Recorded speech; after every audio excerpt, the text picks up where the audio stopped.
Hello, Trinity Channel viewers, and all that is watching on the satellite and Facebook and YouTube as well. Thank you guys for tuning in. And today we have another great show on the Truth and Lies. I am the host of this show, The Truth and Lies, and my name is Eddie Youssef. So on today's topic, we'll be discussing the scientific proofs of the Quran, or is there scientific proofs in the Quran? So the phone number to call here is 248-416-1300. The phone lines will open in about 15 to 20 minutes. We will take the first 15 to 20 minutes talking about some of the things, some of the scientific proofs that are available for us in the Quran.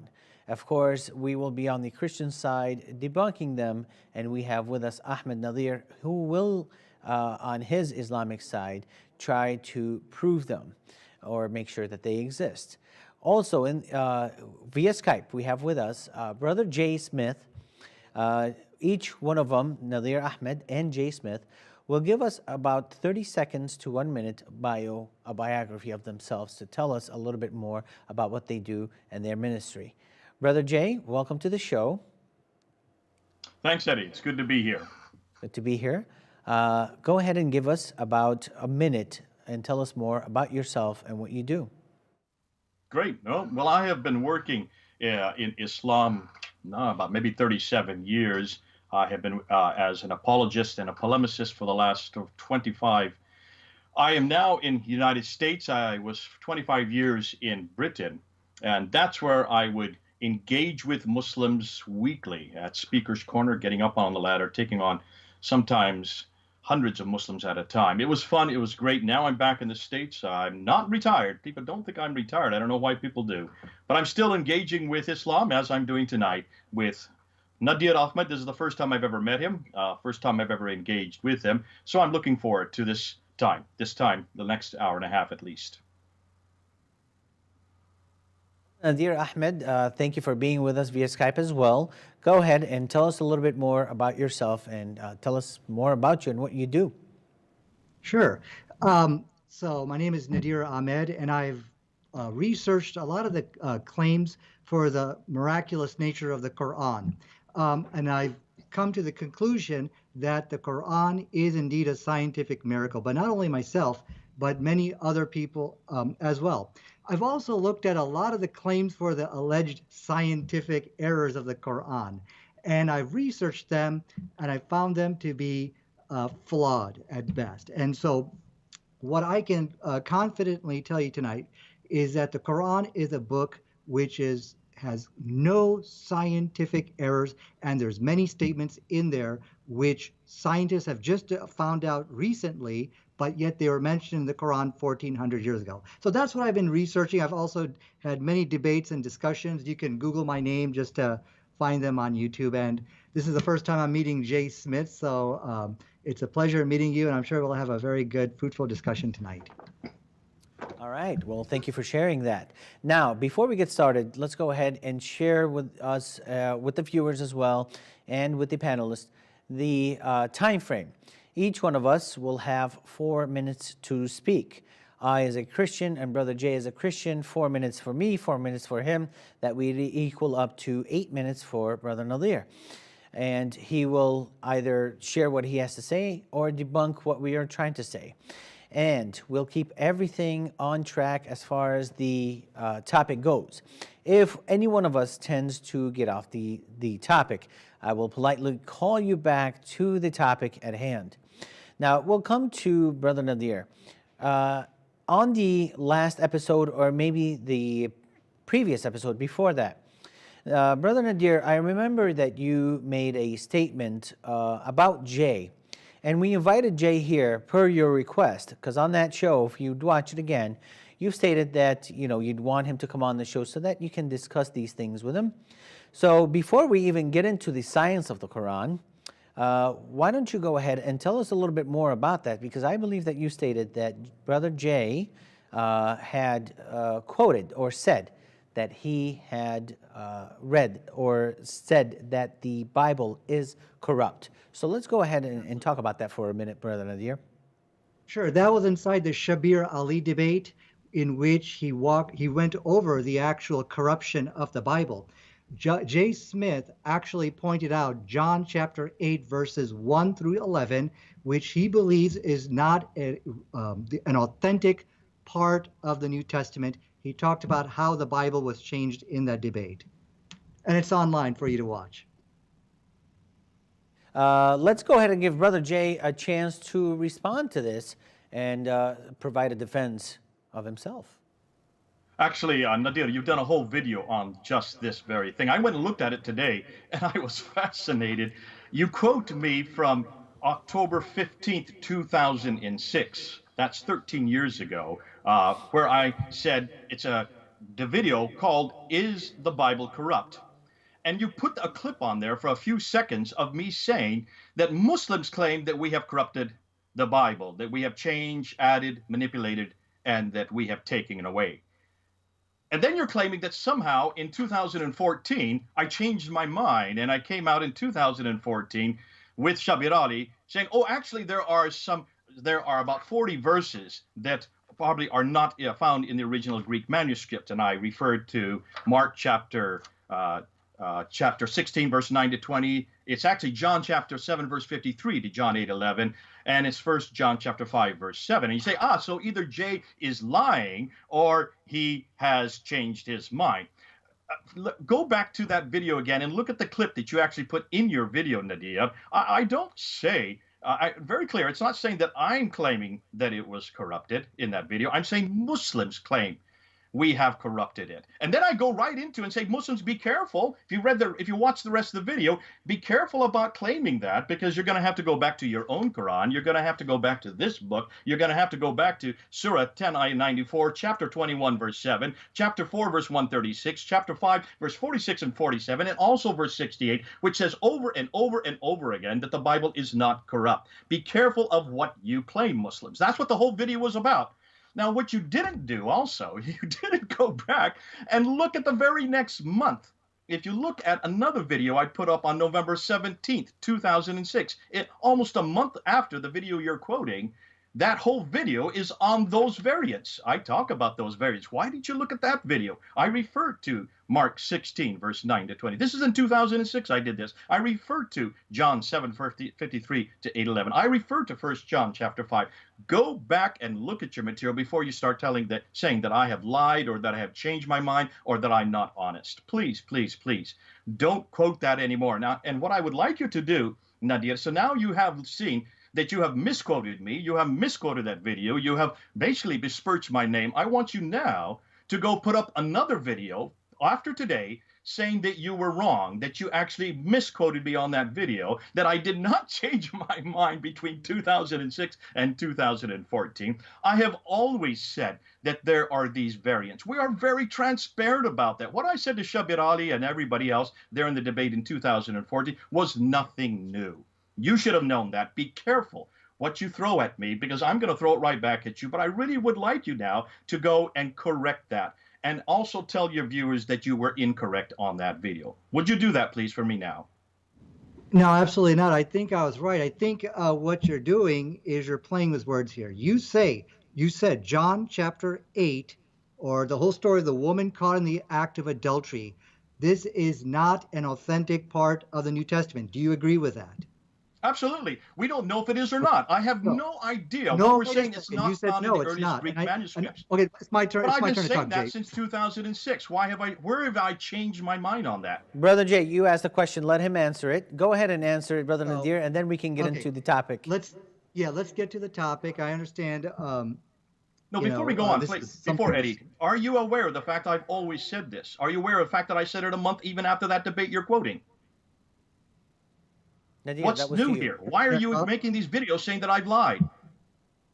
Okay, first of Please all, be I careful never said what you say about me in public. If you're gonna say it, for heaven's sakes, Well, quote the video correctly. Hold on, Jay. So now Let go him back. respond. You can't do it now, but maybe let next him tomorrow respond, or Brother next Jay. week, please go back and look at that debate. Certainly, I'm not sorry, that video, and see what I'm saying there. I'm being very clear that Muslims need to be careful about stipulating that our Bible is corrupted. If they don't first go and look at their own Quran, be careful to do that, because you need to look at your Quran and see if your Quran allows you to say that. All right, Okay, Jay, sure, sure. let him Okay. respond and give him a couple of minutes. Go ahead, Brother Nadir, take a couple of minutes in response to what Jay said, and then we'll get into the topic because we're getting off topic. Yeah. Yeah. Okay. So, see, Jay, when you say that the story of the woman caught in the act of adultery, which I believe is John chapter 8, verses 1 through 11, you say this is some kind of interpolation or some kind of fabrication. It's really not a part of the original New Testament. Now, you got millions of people who, or billions of people probably, who believe in this. So, this is clearly an addition which you are admitting into the New Testament. So we call that corruption. You might call it something different, but we call it corruption. So now you made the claim that the Quran teaches that the Bible is uncorrupt and a pristine document. So let's do this. I really want to get onto the topic of science today, but I will challenge you for a discussion on that very topic, what the Quran says about the Bible, corrupt or uncorrupt. Maybe we could do that on the ABN show later. And let's together, you and I, look at the video, and you're going to see, first of all, I never called you a liar. I never said you're deceiving people, but you did change your opinion. Because when you started debating in the 1999s, I never heard you say that. I never heard you say, oh, by the way, this part of the New Testament, no, it's not from God, or it's just a fabrication. But you did your research, you did your studies, and now you change your opinion. We're like, oh, okay, yeah, there are portions of the New Testament which really don't belong there. Okay, so we can do in the Bible, all this stuff, we can do it, but let's get to the topic of the scientific miracles, if without further ado. Is everyone okay with that? Yes, yes. We are completely fine with that. We'll give Brother Jay a chance to respond to this on some later episodes, because if you're going to claim something about another person, here he is in person, or via Skype in this case, and he's trying to respond to what you have said. So he's only trying to defend himself. After all, this is a man's reputation. I'm sure, Brother Nadir, that you would do the same. With that said, let's get into the topic at hand, the science of the Quran. Now, Muslims claim to us over and over again that there is a lot of scientific proof in the Quran. I, as a Christian who reads Arabic, and Arabic is my native tongue, have not seen this yet. So let's go ahead and discuss it, starting off with the two C's that do not mix. So I had a Muslim friend, and right at first, this Muslim friend was telling me that there's this beautiful miracle of the Quran where the two seas do not mix. That is, the saltwater sea and the freshwater sea do not mix. And he was quoting the Quran, chapter 55, verses 19 through 22, which reads, "He has let loose the two seas converging together with a barrier between them. They do not break through. Then, which of the favors of your Lord will you deny? Out of them comes pearls and corals." So, we have a couple of implications here that these two seas do not mix together, and pearls and corals come from that. Now I find a couple of mistakes in that, if not more. In 2553, it implies the same thing of the Quran. So there are mistakes, like I've said already here. So in verse 20, we read that between them is a barrier that do not break through. That is not what is saying in the Arabic language. I said that I speak Arabic and I read and write it. That is not what is saying in the Arabic language. This means that the salt water and the fresh water, they do not mix, is what verse 20 is saying. However, that word in Arabic is barzakh, and barzakh means a land barrier and not sea barrier. That means there's a land between them. But if we take a look at this phenomena, which I'll tell you exactly where it's at, the two waters supposedly do not mix. But from what we know scientifically, it is only a current that goes through, and it will eventually mix later. So, if in case you're wondering if my word or my definition of the word barzakh, which means land barrier, is not true, Tafsir Ibn Kathir zeroes in on this. And he says about the verse that we just discussed, he prevents them from meeting by placing as land as barrier. So Tafsir Ibn Kathir says the land is a barrier. And he put that between them. That is, Allah put that between them. And that verse is also saying that there are two seas there. Well, really, it's not two seas. There's only one sea. And in it, there's fresh water and salt water that is not mixing. So one is salty and one is fresh, that is not mixing in one sea. But the Quran says that there are two seas. So there's fallacy number two. The third one is these two, as I've said earlier, will eventually mix together. Salt water does eventually mix together with the fresh water. And if you wanted to know where this is at, this is called the Strait of Gibraltar, and it's located the southeast southern coast of Spain and the northern coast of Morocco. And if you wanted to see this phenomenon, it's quite beautiful. Last, this is, in my opinion, not a miracle because this was common knowledge throughout the land. Muhammad was simply stating what God had told him here, and what God had told him is, hey, there are these two seas that do not mix. So God, who built the sea, who made the sea, doesn't know that there's only one sea that is not mixing together, does know that the fresh water and salt water eventually mix together, but he's saying it doesn't. And this is something that is not that has not been known before. So if Muhammad had claimed that this was something new, then we might say, okay, we believe it. This is a topic that we've never heard of before. Therefore, he's the one who discovered it, and there's some sort of phenomena in this. Lastly, because my time is running low, the corals and the pearls. I don't know about the pearls, but corals need salt water to grow. But God is saying, Allah is saying that pearls and corals grow in this sea. So there are about 4 mistakes in this alone. So we'll go to Brother Jay next to talk about this for about 4 minutes, and then we'll give it to Nadir. Or Nadir, would you like us to go to you? I see you pointing at the screen. All right, Brother Nadir, you'll take the next 4 minutes, and then we'll go to Jay for this. Go ahead.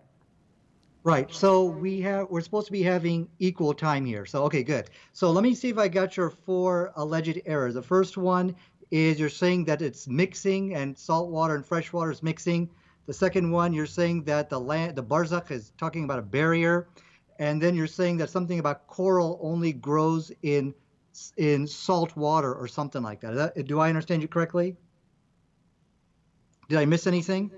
You've missed one thing, which was this was not a miracle because it was common knowledge. It was known to the people before Muhammad. Okay, not a miracle. Okay, so let me go ahead. You said you speak Arabic, and I know you do. Actually, you can speak a lot. You can speak Arabic a lot better than I can. But if you actually read the verse, chapter 55, verse 20, you know in the Arabic language the word for mixing is yakhtalit, something like that. But this word is yanbaghi. Now, this is from the word bagha, and what that means is transgression. Now, if you were to take that root verb and just paste it into Google, Google Images, you're not going to find anything to do with mixing. Rather, you're probably going to find some bad images coming up, because baghi also refers to sexual immorality, just basically a really bad transgression. So the whole argument about mixing is defeated right there, because you speak Arabic, so you should be able to read this and see the word la yanbaghiyan, which is referring to transgress, not mixing. The whole thing about coral, this verse says nothing about salt water and fresh water. It simply says that there are 2 seas. So not only does it say nothing about mixing, but the verse just says there are just 2 seas and there's a barrier between them. Whether this is a miracle or not, I'm not actually presenting this as my evidence for the miraculous nature of the Quran. So I'm just going to let that go. We have other evidences which I feel are a lot more stronger, although there is a good point on that. Not mixing, 2 seas, and you said that there's only 1 sea. Well, that's your interpretation. You're saying that you see, the topic of tonight is what the Quran, can we find something in the Quran which disagrees with established modern science? And that you will never find in the Quran. This book, I have a Quran right over here. You will never find a scientific error, but there are definitely conflicts and contradictions with your own thinking when you define, I think there's just only 1 sea out there. Yep. Well, yeah, sure, the Quran's going to contradict that. There's no question about that. So your whole claim to scientific error just falls to pieces right here. So I got a minute and 30 seconds left. So let me tell you why the Quran, what is the evidence for the Quran being miraculous? Number one, there are statements in the Quran which scientists have only discovered today, yet they were mentioned 1400 years ago inside the book. That's number one. Number two, there are no scientific errors in the Quran, and that is something which is astonishing, because there might be, I don't know, dozens, if not hundreds, of statements in the Quran which talk about geology to oceanography to all different branches of science to biology, yet not a single verse disagrees with modern science. And that is a miracle, because you'd expect to find hundreds. All the other books have scientific errors, yet the Quran. And the third miraculous nature of the Quran is that the Quran corrects the scientific errors of the Bible. And it is astonishing. For example, both the Bible and the Quran, they talk about something as small as a mustard seed. That's in the Bible, that's in the New Testament. You'll also find that in the inside the Quran. It looks like one is copying from the other. But science has been able to answer that and with an emphatic no, because the Bible says that the mustard seed is the smallest seed, but you will not find that in the Quran. All right, So, Nadir, your time is up, and what we're trying to do is stay on topic. We're not trying to go to the Bible. We're talking about the scientific miracles of the Quran. So for the mustard seed that Jesus is mentioning for the Palestinians, and majority of them were farmers, they would know that this is the smallest of all seeds that they know in their world, obviously, because there is a geographical, historical context. But let's try to stick with the topic, please, Brother Nadir.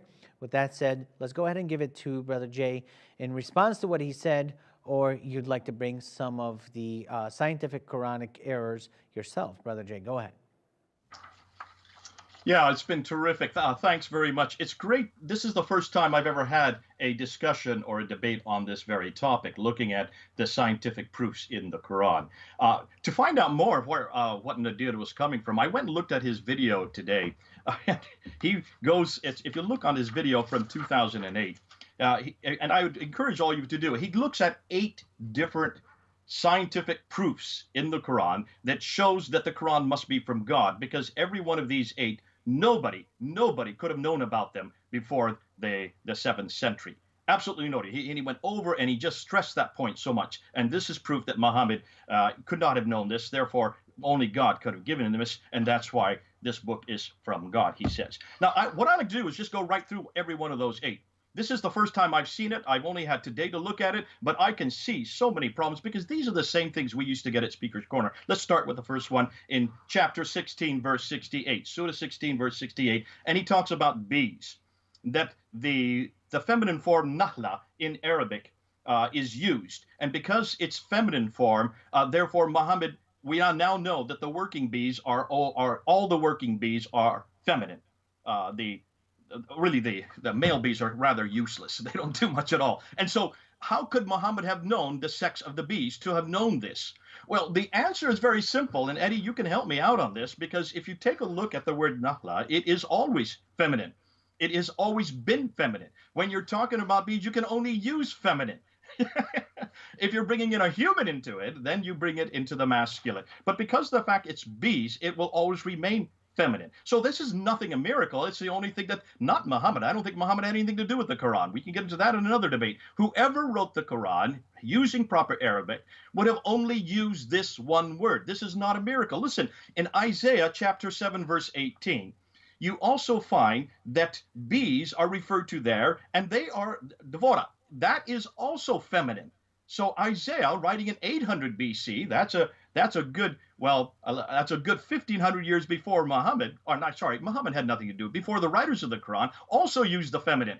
Is that a miracle? No, it's because that's the only word that was available to a Hebrew writer at that time. Aristotle in 350, you went and you just poo-pooed Aristotle. You didn't say much to say about it. I don't go to Aristotle. I'd rather go to the Bible. But be careful, neither the Bible nor the writers of the Quran created a miracle here, because they only had one word available to them, the feminine form. That does not mean that all bees are feminine. All the worker bees are feminine. It's just the word that was available to him. Let's go on to Surah 89, Ayah 7, where you then talk about this city called Iram, and that there is no reference to the city until the Ebla tablets were discovered in 1978. There was a National Geographic article, and that was your source for that, a National Geographic article, page 736. Now, my response to that is, what did the National Geographic article say that Ebla referred to? Because it was only that it was fascinating to me that when I went back to the National Geographic article and I looked at it, they were just claiming that this word Iram is found in the Quran. That's all they're claiming. They don't even know what Iram is. It could be a people. It could be a place. It's fascinating that the verse before it, in verse 6, talks about Ad, and the verse after it, in verse 9, talks about Thamud. So it's actually referring to Ad, Iram, and Thamud. Well, take a look where Ad, Iram, and Thamud are. Look where Ad and Thamud are. They're 600 miles further north than wherever Muhammad would have lived. So this is actually a much more, if you want Brother to talk Jay, about your time is coming to an Iram end. is, I would ask you another question. I'm sorry, your time is coming to an end. We're trying to stay fair on the time here. So I'll take it from here, and then we'll go to Brother Nadir. Now, what Brother Jay was just mentioning, and by the way, let's open up the phone lines. The phone number is 248-416-1300.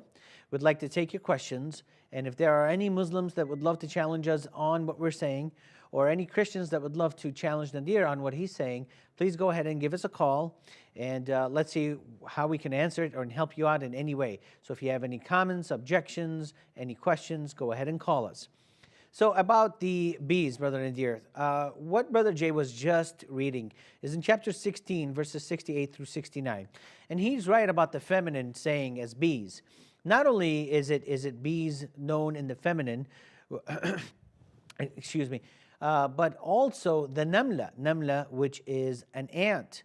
We don't call it namil. Namil is a plural. Namla is for the female way of saying an ant. And that's how the Quran mentions it as well. So the fact that this is a female is not a miracle at all. It was only based on the Arabic language and how it's written. Now, but there's a problem that Brother Jay may have overlooked, or maybe he did it on purpose, is that in verse 68 and 69, God, Allah, is telling the bee, eat, kuli is the word, from all the fruits, and follow that which comes, the ways of your Lord, that which comes down for you. So God, Allah here, is telling the bee to eat from the fruits. Well, really, the bee doesn't eat and fill his belly from the fruit. That's a scientific error, or that's an error that Allah has made. But this is the same Allah who made the bees. Sahih al-Bukhari is recorded as well in talking about this. Muhammad loved honey, all right? And so he used to eat it a lot. So in Sahih al-Bukhari, there was a person who came to him and said that I'm sick. I have a disease. Can you please cure me by telling me about something about the honey here? And this Muhammad says, go ahead and eat some honey. So he went and ate some honey, and he came back. And when he came back, he said, hey, my stomach still hurts. Muhammad tells him again, go and eat some honey, because honey is supposed to be good for you. That's one of the miracles of Allah or of Muhammad. It is good for you, but it doesn't cure, in this case, in Sahih al-Bukhari. And then he came back again and he said, hey, I ate some more honey and my stomach still is not cured. Muhammad says, your stomach is lying.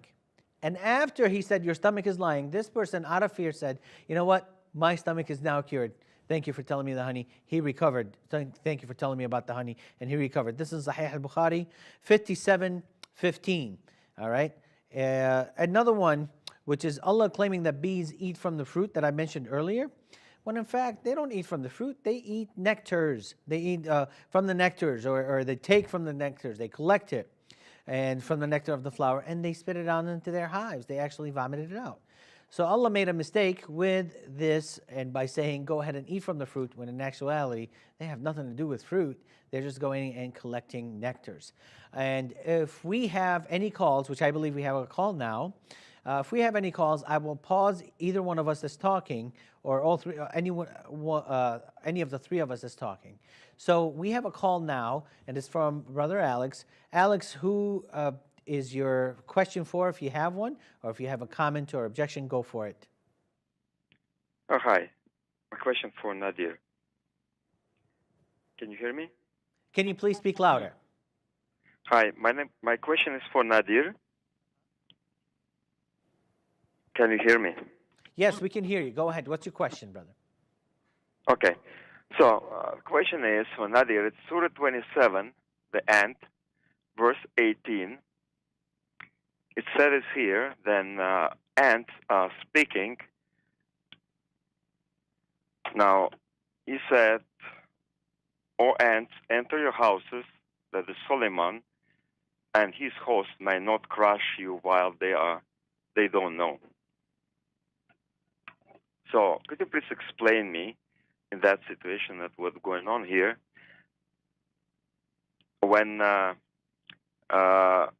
and well, we have a situation when Allah gives Solomon opportunity to understand the norm, and to that miracle, Solomon was able to understand what the ant is normally talking, and they're talking about the human issues. They talking about what's going on in Israel. They're talking about what's going on in Jerusalem. The ant was able to recognize King of Israel. He recognized that his name is Solomon. He recognized the army behind him, and he's communicating this information to his whatever ants in the ant house. So, thank you, Brother Alex, for your question. Brother Nadir, did you hear the question clearly, or should I quote to you the passage that he's talking about, 27, 18, and 19? I heard the question. So you guys took about almost 7 minutes there.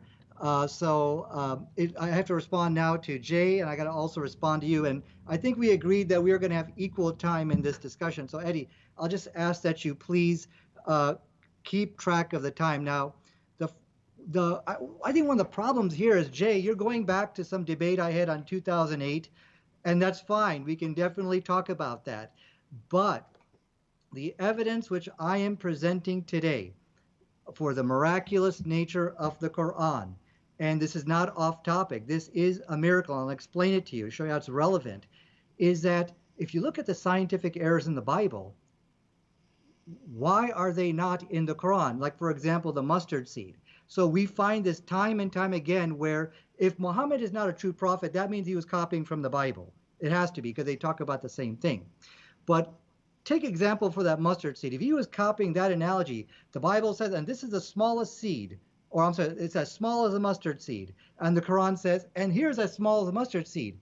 It's clear one book is copying from the other if Muhammad is not a true prophet.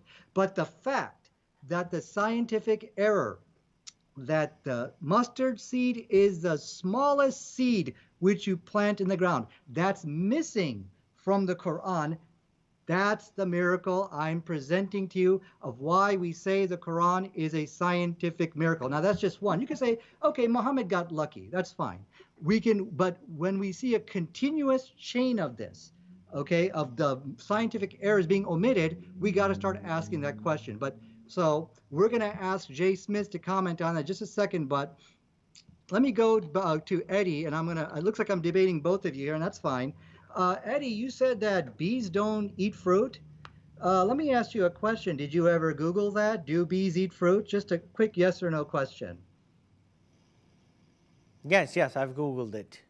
Okay, because I've Googled it, and I actually got pictures of bees eating fruit. Bees do eat fruit. If you like, I can share my desktop, and we can Google together if you like. So, and this is the astonishing nature of the Quran. Now, there's been a lot of discussion of that the nummal, or the insects are female by nature of the Quran. That's right, that's fine. But the miracle is you got this female bee, but you ascribe, and let's say insects are always female. Almost all the time they're female. That's fine.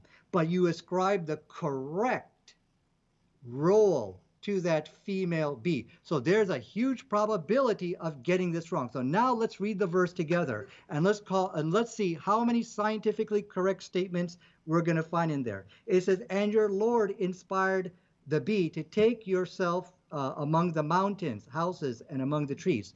So which is the bee which leaves the actual hive? It's a female bee.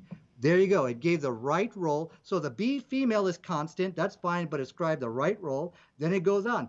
Then eat from all the fruits. Do bees eat fruit? Absolutely. If you like, I can share my desktop and we can do that Google search. There's pictures of them eating grapes and rotten fruit everywhere. Number two, and then emerges from their bellies a drink. Wait a second. Does honey come from their bellies? Today, science has confirmed honey does come from the bellies. So, and they actually, it's called a bee stomach, I believe is what they call it. There's like two different stomachs, and one's called the bee tummy, and that's where the honey comes from. So now we're at 3, and in it is a healing for the people. So, this talking about that there is shifa, there is a healing in honey. Now that was known by many different peoples of the past. So the issue that you got that in there is not a big deal. But what is a big deal? You just made 4 statements. Every single one of them is scientifically correct, and that's not possible. Because if you're guessing at this, you're going to get it wrong. Okay, Brother Nadir, right. we have a call. I'm going to give you 3 more minutes. I've been keeping time. 3 more minutes is your time to go after this call. I think this is a call from Marwan. Marwan, who is your question to? Or if you have a comment or objection, please keep it to about 30 seconds. Go ahead. Good evening. My question for 3 of you. Okay, my question is, the Quran in your hand is Quran Osman bin Affan. And Osman bin Affan, he burned about 7, 8, 10 maybe Quran. And there is a Quran for Ali bin Abi Talib. There's a Quran for Aisha. There's a Quran, couple Quran. So what kind of Quran you're talking about? And thank you very much.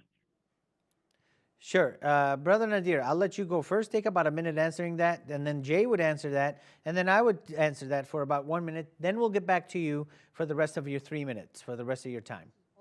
Yeah, this is all off topic about how many, if there's other versions of the Quran. Let's stick to the Quran and science. I appreciate the call, but we can debate that later. Now, I believe I only had 3 minutes. Well, I'm counting. You guys had over 7 minutes. So that's why I'm saying, Eddie, you got to keep time so we can have this a fair discussion. I still got 8 minutes. So as a matter of fact, I'm giving you 9 minutes, Nadir. I'm giving you 9 minutes in total, brother.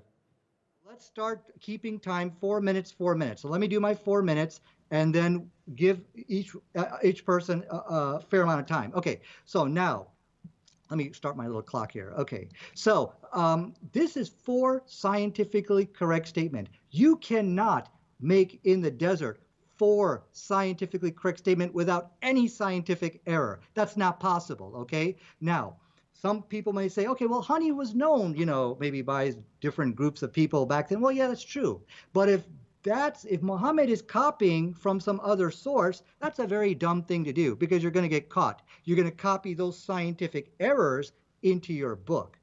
No man can make 4 scientifically correct statements. Number 1, the female bee leaves the house. Bees eat fruit, which even I didn't know that. You didn't know that, Eddie. 95% of the world don't even know that today. Yet the Quran was right. And that the honey comes from the bellies, and we know there's a honey stomach now, and that there's a healing in honey for the people. No. You cannot tatabio, meaning one after the other, making scientifically correct statements like that. I don't care if it's if you think, oh, well, maybe he observed it. If you're observing, you're going to make an error of a ratio of 10 to 1. 10 scientific errors for 1 true statement. This statement has ended the debate. You cannot do that. So in my remaining few minutes, that actually wasn't my miracle, which I'm presenting today. The miracle is this. Look, you have to agree if Muhammad is not a true prophet, then he copied from the Bible because the stuff is so similar. Like, for example, in Mark chapter 4, verse 30, it says, the kingdom of God is like a mustard seed, which is the smallest seed you plant in the ground. That's the words of Jesus. But this is scientifically incorrect. We now know that the orchid is actually, Well, there's many other seeds which are smaller. Orchid is an example of one. Now, let's read the Quran, and astonishingly, we find the same mustard seed example. But guess what we don't find? We don't find the scientific error that it is the smallest seed that you plant into the ground. That is not inside the Quran. So the question I have for Jay Smith, how do you explain this? Number one, if Muhammad was copying from the Bible, then why didn't he copy that scientific error? You could say he got lucky. Okay, I can accept that, but we're going to see this luck is going to strike again very quickly. And how do you explain the scientific error in your book, which is the Holy Bible? Now, let me get to the issue of ant speaking. There's no contradiction of science over there. What scientist is going to look at that statement about ants communicating or speaking and say, oh my God, this is all contradicting science? There's never been a scientist who has ever said that. Now, please keep in mind, for over the last 25 years now, internet trolls, pundits, and people who have been paid to attack the Quran, they've been knocking on the doors of scientists, getting them to look at this verse and say, hey, disagree with this. And today, not a single scientist would ever waste their time with it. So the whole thing about your stomach lying, that's a very, very good lesson here. Because science today also tells us that there is something called the placebo effect. The body can heal itself. It's about 20% of what they estimate that if people just believe in something and they allow their body to heal themselves, you have 20% of people actually do that. There's a lot of good TED Talks on this exact topic. So what Prophet Muhammad sallallahu alaihi wasallam said here was priceless, and it is advice everybody should follow today. So there's my 4 minutes. My question for Jay Smith: how do you explain the scientific error in your book and it's not in the Quran? Well, again, would like to stay on topic. We're not talking about the Bible. We are talking about the scientific errors of the Quran. I did tell you that this was, and you read it in the book of Mark, where Jesus is saying, to you, this is the smallest seed, to you, you know, and they're Palestinians. All they know, the majority of them are farmers, all they know is that their smallest seed in their world is a mustard seed. Okay, so there's a geographical, historical context that you're not applying. But Brother Jay, go ahead and take it from here. You got 4 minutes. I think it's fascinating that Nadir did not want to answer the caller's question. It would have been great to see how he would have struggled on that one. You can see how he wants to answer what he wants it, and he wants to throw it back to the Bible, which is fascinating. You just answered it. This is a metaphor. We've always known the mustard seed is a metaphor because Christ always used language that the people could understand in his day. And he's talking about the kingdom of God, which starts as small as the mustard seed. For you people, that's the smallest seed you have, and then grows from there. Look at the metaphor he's using, and don't try to take it literalistically to incorporate every seed in the world. But notice he didn't want to go back to that question. Why is it that Uthman did burn those manuscripts? I would love to do a debate with Nadir on that. Well, wait till we get and find out that not only were they burned, have you seen what happened in 1924? How the Quran that we have today, this Quran, was only created in 1924, and all the ones that disagreed with it were taken out into a boat and sunk into the Nile. Now, he won't want to answer that one either. But let's get back to the scientific proofs, because I love to see. I'm going to continue right through his paper on what he did right. You can see he doesn't want to talk about this now. He said that's in 2008. Yet he's quoting me from 2006 in the video where he besmirches my name. So I'm going to continue back with these quotes. Evidently, he wants to throw these away now. He doesn't want to throw what he was saying in 2008. He wants to just talk about the mustard seed in the Bible. Interestingly, how he answered your water barriers in chapter 55, verses 19 to 20. What's fascinating is even if he wanted to say that there was no land, let's just say, Eddie, that there was no land between it. Let's just say that this is. When you go to an estuary, you will see this observable with your human eye. Anytime there has been a heavy rain and there is fresh water coming out of a river, like you have in London after a big storm, you go to the estuary there that goes into the English Channel, and you will see a line there. You will see where the dirty water of the storm is now coming and approaching the seawater. And you can see the barrier. It is observable. Anybody living near an estuary would observe that. That is not a miracle. I'm sorry, Nadir. Don't call that a miracle. That's observable. This idea that nobody can transgress that barrier. Well, what about the fishing boats that go out the very next morning? They're transgressing it all the time. Every estuary has fishing boats. Then he got into the whole notion of the dark ocean. Well, before that, and you notice he hasn't responded to me about this Iram in Surah 89, Ayah 7. I'd like him to come back and show me why is it that he's only going on a National Geographic article of 1978 to prove the Bible is now a miracle, when the National Geographic article is just quoting the Quran. I'd love to hear how he's going to answer that. Now let's go back to dark ocean. In chapter 24, verse 40, Nadir comes up this notion that when you go down below 1,000 meters, there is no light down there, and there's no way that anybody could have known that. No way that anybody could have seen that. How did Muhammad know that it's pitch black at the bottom of the ocean?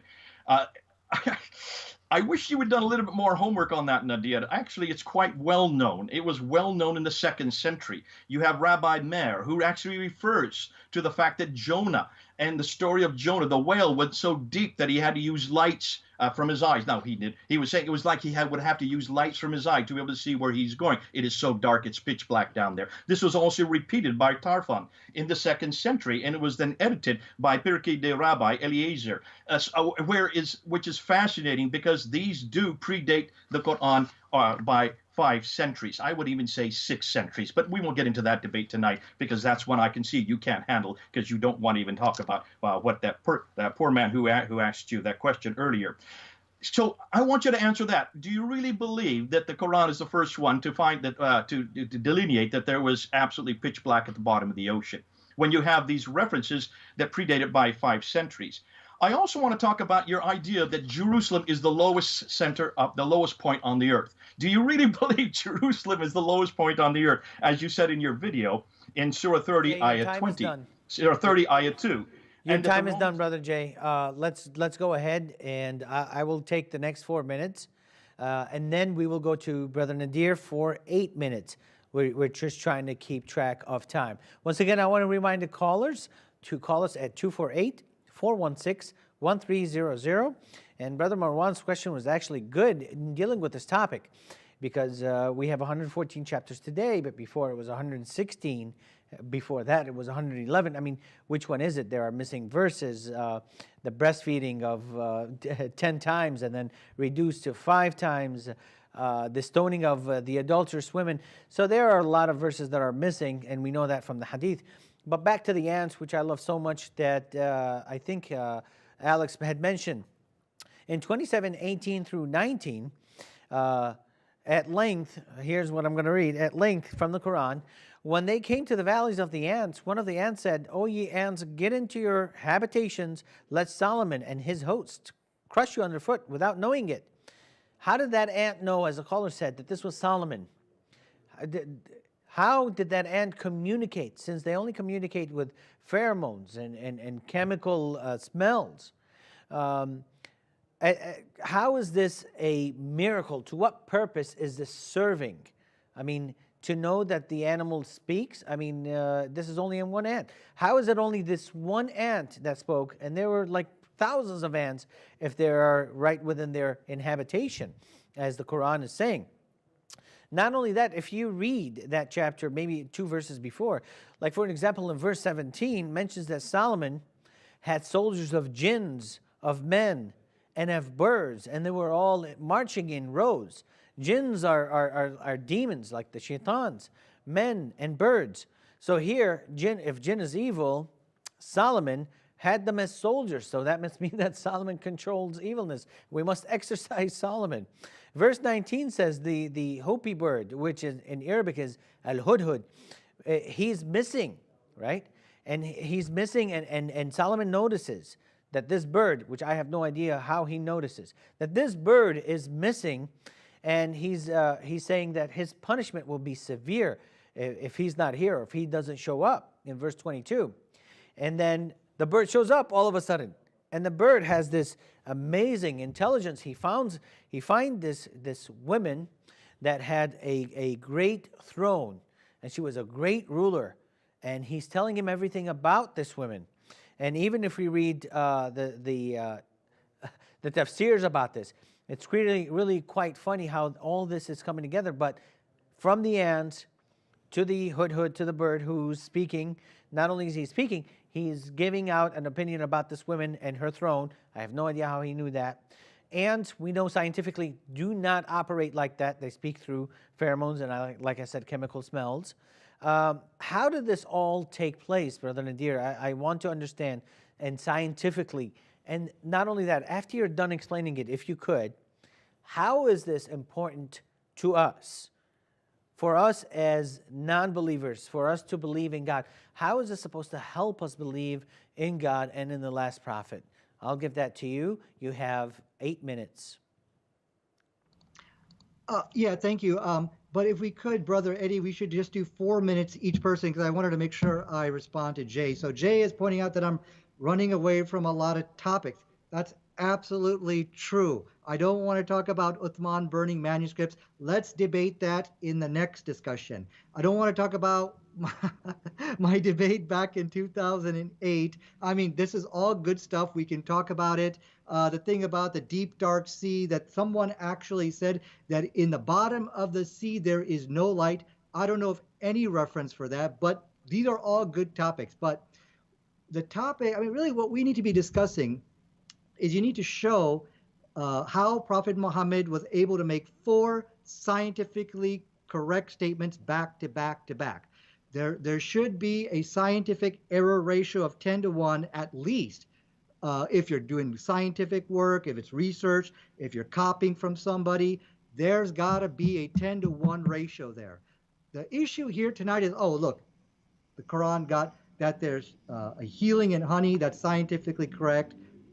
That's not the issue here. The issue is, how did you get it scientifically correct without making scientific errors? If you say Muhammad copied from other sources, in those other sources, it'll say stuff like, honey is good for you, there's a healing in it, and it will enter your lungs, which is a scientific error.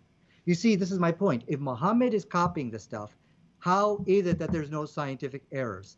The whole thing about ants communicating with pheromones and chemicals, the Quran doesn't deny this. Okay, what we are speaking about here with the whole story of Solomon, we are talking about a miracle which God did for Solomon. All right, and the basic rule of a miracle is you don't apply scientific principles to the miracles which God does. Because it's like, okay, let's say a man was raised from the dead. Well, how could that be possible? How can that scientifically be possible? Well, you can't answer that because by definition of a miracle, it's inexplicable by the laws of nature. You don't apply science to that. But anyways, there is nothing which negates the fact that ants communicate with pheromones or something else or anything like that. So there's no scientific contradiction there. You brought up a lot of irrelevant issues, Brother Eddie.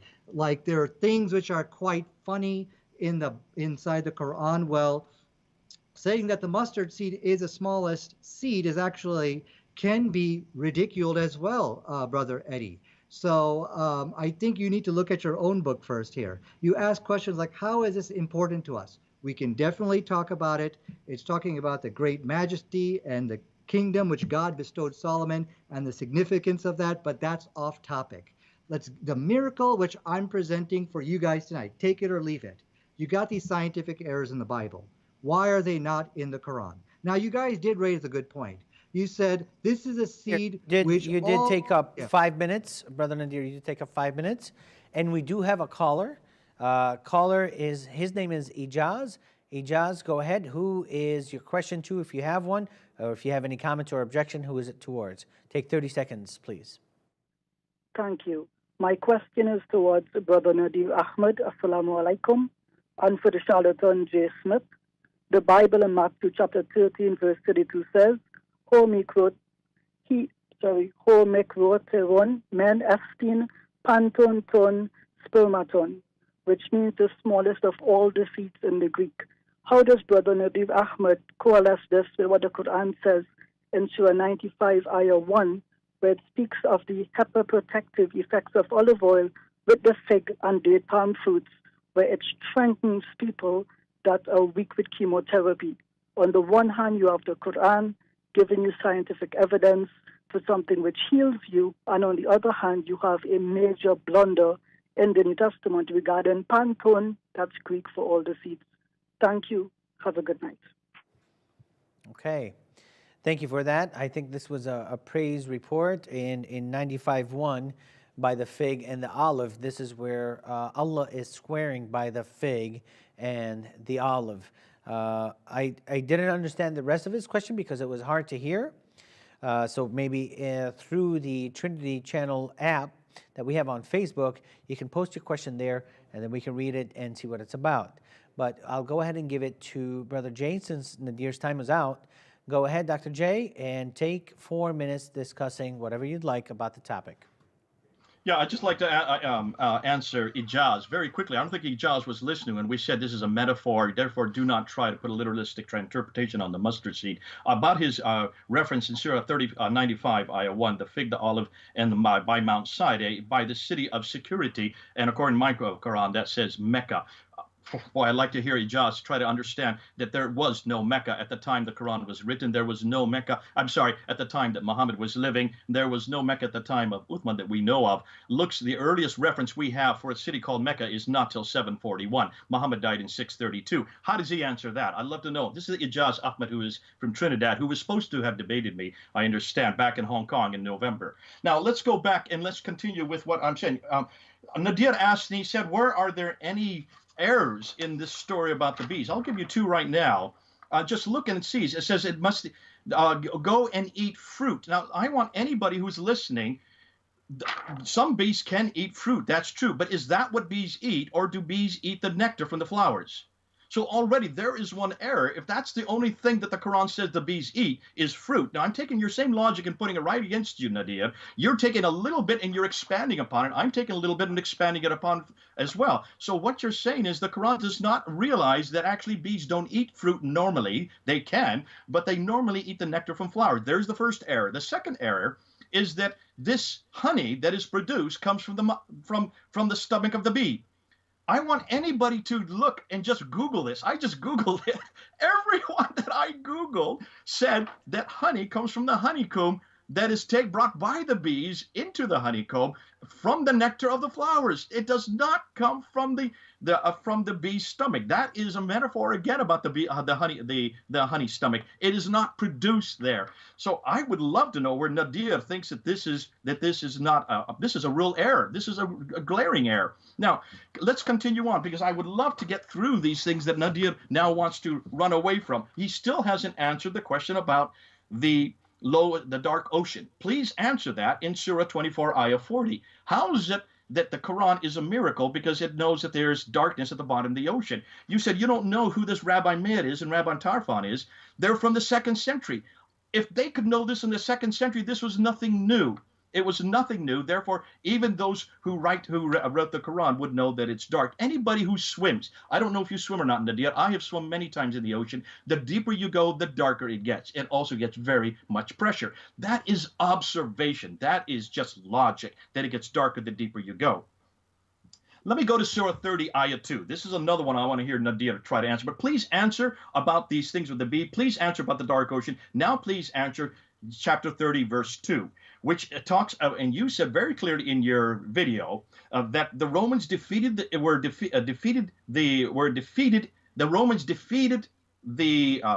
Romans were defeated in Jerusalem, I think around 630 is what you're saying, and that was the lowest place, according to Surah 30, Ayah 2, where they were defeated was the lowest place. And you said, the Quran is a miracle again, and you made a big thing about it on your video.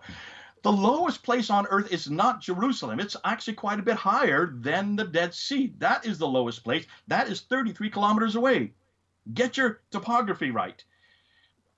In fact, in the Quran, at chapter 30, verse 2, it doesn't say lowest. You wanted to change the Arabic to make it say lowest. In every Quran I looked at this afternoon, it says the nearest land, not the lowest land, but the nearest land. And in parentheses, in every Quran that I looked at, it said Syria, Iraq, and Jordan. This has nothing to do with Jerusalem. It has nothing to do with lowest. You've misinterpreted. You imposed what you want to find your miracle. And I would love to know why you're so desperate to find these miracles. Because there's nothing else you have to support this book. Back to you. Okay, thank you, Brother Jay. It is my turn to go next with another 4 minutes. I just want to remind the audience to call. Our phone lines are open, 248-416-1300. And mentioning that, we do have another call from either another Alex or the same Alex that had called earlier.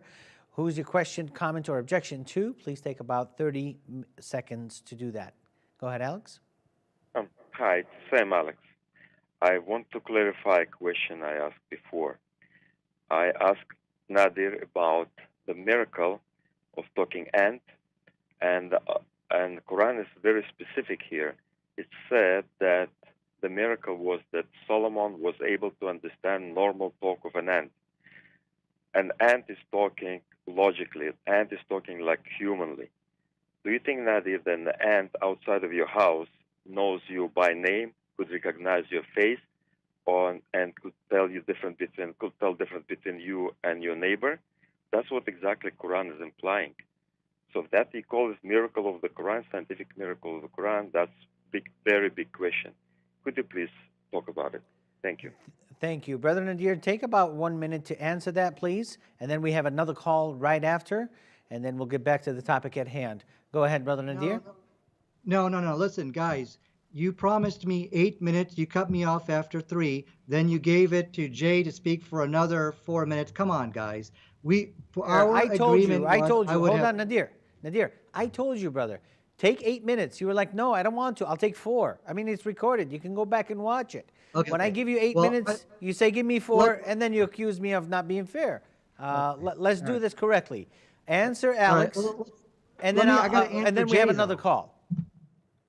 Okay, well, let me take my missing 4 minutes, and then we can go 4 minutes, 4 minutes. Okay? Sure, but these callers, when they do call, they're calling from long distance. Okay. They can't So wait he's that already long. been answered. This is a miracle which God did for Solomon, and we do not apply science to miracles. So God did many miracles, and for Solomon to be able to understand ants, God can do all kinds of miracles, so I hope he can understand that. Once again, we don't see any contradiction of science. If we look at what scientists, what they would object to, they would not object to this because they would basically walk away from this. I go, oh, okay, we see something of the metaphysical world, something supernatural. They'll just walk away from that. There's nothing there which contradicts modern science.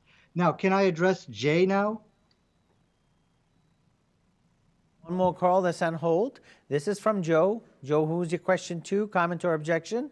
And please take 30 seconds to do that. Go ahead. Regarding Surah 16. Can you please speak louder? We can barely hear you. Yeah, Surah 16, Ayah 66. And it says that indeed for you is a grazing livestock is a lesson. We give you drink from what is in their bellies. That is wrong because we do not drink anything from what comes in their bellies. We drink from what comes from their breasts. Milk is formed in their breasts, not in the belly. If we tear them apart, we will not find anything in their bellies. And then it says, between excretion and blood, pure milk, palatable to drinkers. That is also wrong. Excretion and blood does not bring milk. Would love Nadir to answer that, please. Thank you. Go ahead, Nadir. Take about 1 minute to answer that. I will go for 4 minutes. Then you will go for 8 whole minutes. We will make sure of that. But if I tell you let's go for 8 minutes, please don't say 4 minutes only, and then you accuse us of not being fair. Go ahead. Answer that for about a minute. Yeah, I've got a whole list of stuff I got to answer here. I've got it written down, so let me take a quick minute. This is, first of all, the milk.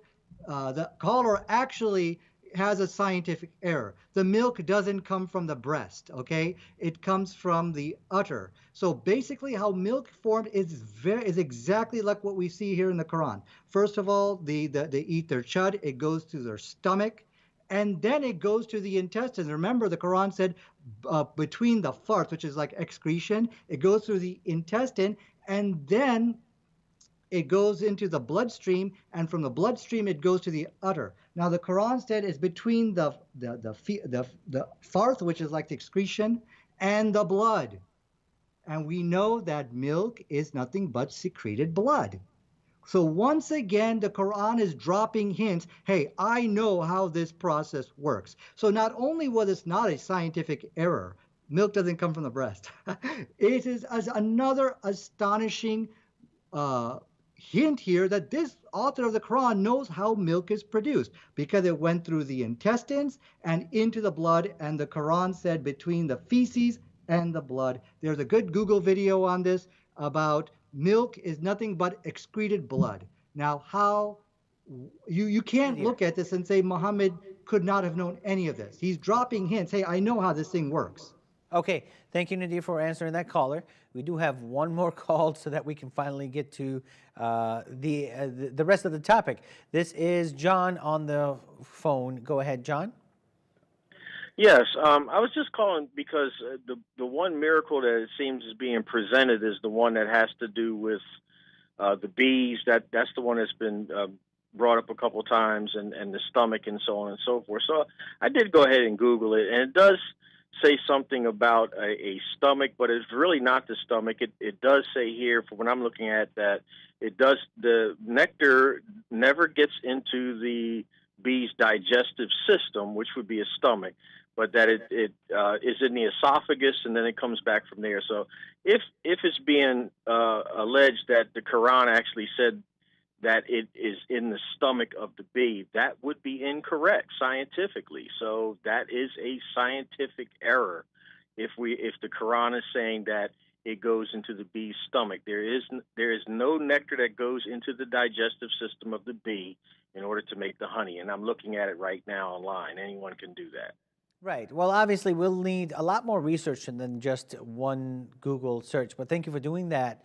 I've looked into this deeply. I don't agree with Brother Nadir, and I wish we had more time to discuss this, but let's move on. The next topic that we'll talk about is the shooting stars. Every time you see a shooting star, this is God shooting at a demon who's trying to creep into heaven to gain some intelligence or some information. This is from chapter 72, verse 8 and 9. But before that, chapter 37, verses 6 through 10, we have indeed adorned the Lord heaven with beauty and stars, and for guard against every defiant devil, so that they cannot hear the highest assembly, but be cast away from every side. Repulsed, there is the perpetual torment, and so on. The spirits, al-jinn, here is mentioned in 72, verses 8 through 9. But a jinn is speaking and says, "We pried into heaven, and we have found it. We found it full of strong guards and meteors, and we used to sit near it, perched for hearing. But he who listens now will find a flaming fire and wait for him." So these is where the jinns are going. In 67, verse 5, "And we have adorned the lowest heaven with lamps, and we have made them missiles." So these lamps are missiles. It's not the case in Arabic, by the way, but I don't have much time to get into that. "For the devils, and for them were prepared the punishment of fire." So over and over again, the Quran is talking about this fire that is being shot at heavens, at jinns or demons that are trying to work their way in. "It is we who have set out the zodiac in the heaven and adorned it for beholders, and we have guarded it from every cursed devil," stone, Satan, "except he who steals hearing, he who steals a hearing, and a clear flaming fire pursues him." So when you see a shooting star, it's because a demon went over there and heard something, and God wasn't paying attention because he was watching TV. He was watching Law and Order because that's his favorite show. He turns around and, oh, somebody's trying to steal it. And there's a comet that goes after him and is shooting at him. And when you see a shooting star, that's exactly what's happening. It's shooting after a demon or a devil or a Satan. And it could be either a meteor or a meteorite, which I don't have the time to get into for the sake of time. We'll just get into this after Brother Nadir talks for his 8 minutes as he so badly wanted. And then we'll get into this a little bit further to see what a shooting star actually is. And that's a scientific huge error in the Quran. Brother Nadir, you have 8 minutes. Okay, so let me just start my clock here. You speak Arabic, right, Brother Eddie? I do. Okay, يمكن أن تتكلم لغة عربية ولكن ليس مكتوبة هنا نجوم or najam. Yes. In this verse, let me translate for that for you guys. So that's my Arabic 101 right there. Okay, let me translate for that. Translate that to you guys. When you actually read the verse, there's nothing about a star or a shooting star. It's talking about the lamps. In fact, let me get the verse right in front of me over here. It's and you engaged in mockery of the Quran, which I'm just going to go ahead and let's slide to for today, because when we look at the scientific errors of the Bible, those people are going to laugh at that. I think a lot more than anything to do with the Quran. The word there is from the word misbah, meaning lamp. Okay, that he uses this as a missile. Now, how does this contradict science? Science is going to look at this and say, once again, this is a metaphysical something or another. It does not, they're going to walk away from this. So this is, again, off topic. But now, now, Jay, you guys have shot a lot of points at me. I'm going to try to address all of them. Jay, you keep going back to my 2008 debate. Like I said, we could talk about that, but let's stick with the topic of the miracle which I am presenting here today. Okay, now you did make a good statement here about the mustard seed. You says, regarding the mustard seed, if Jesus said it's all oh, this is what is known to you in the world, or the smallest seed you have, well, then yeah, you guys are right. Then that's not a scientific error. But I can assure you nothing of that is written in the Bible. So let's read what it says. It says, the kingdom of heaven is like the mustard seed, which a man took and planted in his field. Now check this out, though it is the smallest of all seeds. It is the smallest of all seeds. To you, which you know? No, that's nowhere in the text. So this is a scientific error which you need to answer. And the issue here is not, okay, look, the Bible has scientific errors. I don't care about that. But the issue here tonight is, why don't we find that in the Quran? Now, let us go to another one. Both the Bible and the Quran, they talk about being a virgin is good. Okay, yeah, of course, when you're on your marriage night, being a virgin is a good thing.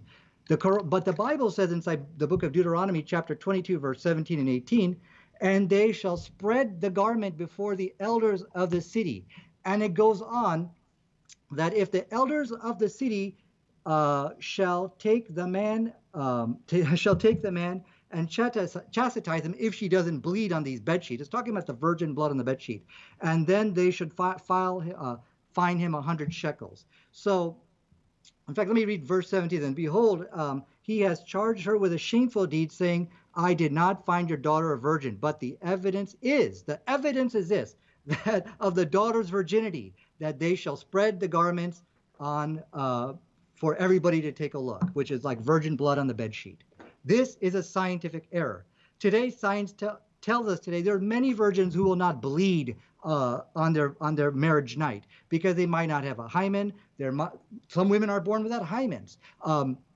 They do not have, or maybe it's been ruptured through horseback riding or just some kind of strenuous exercise. So now the metaphorical stuff, that didn't work for the mustard seed. It surely is not going to work here. So Jay, I'm going to ask you to renounce Christianity today because you said, no, not my God. My God could never make a scientific error. But what about the Quran? The Quran also says to be a virgin is good. In Surah chapter 66, verse 5, it talks about being virgin is a good thing. But guess what you don't find? You got it. The virginity test. That is nowhere to be found inside all of Hadith or in the Quran. So, okay, Muhammad got lucky on the mustard seed. All right, maybe he got lucky. He didn't copy. It is the smallest seed which you plant in the ground. Fine. But now we see Prophet Muhammad sallallahu alaihi wasallam getting lucky again. The virginity test. This is the blood on the bedsheet blunder.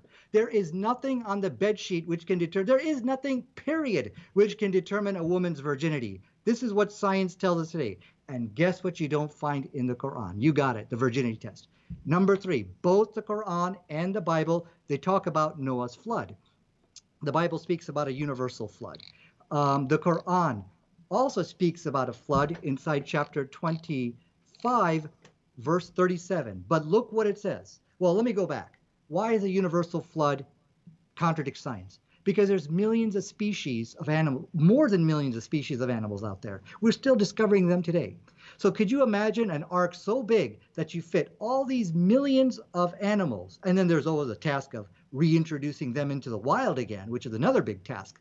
Science says this is impossible, and actually this is actually a scientific error I learned in college. This is something which is unanimously tested by scientists as a blunder in the book. But now let's go to the Quran, chapter 25, verse 37. And the people of Noah, when they denied the messenger, we drowned them. Who? The whole world? No. The people of Noah. So here we see the Quran yet a third time correcting the scientific blunders of the Bible. So one thing I want to hear from Jay Smith, I would like to hear your opinion on this virgin blood on the bed sheet. Do you reject this as a scientific error? Take 20 seconds of my time, Jay, and explain it to me. Will you reject this virgin blood on the bed sheet blunder?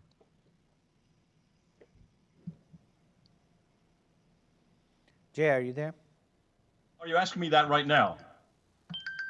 Yes, he wants you to respond, 20-second response. Very simple. This is a test that is used all over the world. I'm not worried about that. It's not a problem for me because that is usually a test that is even done today in most parts of the world. Not in the West, of course. We don't do that. I find it fascinating, though, that when he wants to go to the flood account in Surah 25, verse 37, he says because of the fact that it didn't mention the word ark in there, that they were just going to be destroyed, that now he is denying that there was any ark, or that he was denying that there was a universal flood. Is Nadir trying to say that there was no flood now for all of mankind, or is it just a local flood? Is he now trying to say that there was no ark? Is that what he's assuming with chapter 25, verse 37? He's still not answered me on about the flowers and the fruit, about the bees either going to fruit or to flower nectar. He hasn't answered me about the nectar and honey being made in the stomach. He hasn't answered the caller as well. Have you noticed he's completely running away from these questions? So here he's trying to get it back to Deuteronomy, going back to Deuteronomy 17. What's that got to do with tonight's debate? So he's digressing in every possible way so he doesn't have to answer these questions. Please answer these questions, Nadir. Yeah, so that I was going to give you 20 seconds. Okay, I'm sorry, I forgot to answer all the other stuff. But no, you said, okay, wait a second. It's not a test for me. People still use it. Come on, Jay. If people are still doing that, then they're ignorant. And I can't believe you're going to follow the ignorant people of virginity test. This is bonkers. And that's the bonkers in the Bible, which is not in the Quran. Now, let me answer you about the stomach. So I have come prepared tonight with my references. So I will read from you.